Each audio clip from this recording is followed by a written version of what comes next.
এই যে আপেলটা দেখেন, এটা উপরের দিক ভিতরের দিক কীরকম দেখছেন? হুম, দেখছেন? এই যে এই, কিন্তু আপনি কোনো মতে বুঝবেন না যে আপেলটা এই ভিতরে এরকম, উপরে দেখছেন কি ফ্রেশ এটা?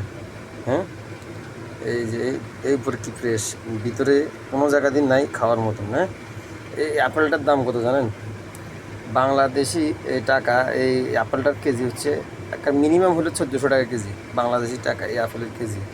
কিন্তু দেখেন এটার ভিতরে 14 টাকার খাওয়ানো নেই। তো বুঝেন তাহলে এটা আমার কিসমতে নাই, সোজা কথা হচ্ছে এটা। আর কারো দোষ দিলাম না, কিন্তু এটা তো উপরে দিয়ে একদম ফ্রেশ। আসলে সব কিছুই হচ্ছে এরকম, আপনার রিজিকে যেটা নাই সেটা আপনি যত টাকা দিয়ে কিনেন লাভ হবে না, এটা আপনার কিসমতের নাই। ভালো থাকবেন। এখান থেকে শুরু হয়, তাহলে এই বিশ্ববিদ্যালয় রাখার তো আমার মনে হয় না কোনো দরকার আছে। একটা লোকের মানুষ মারে ধরে ইয়ে করে, একটা সব কিছু নিয়ে একটা ইয়া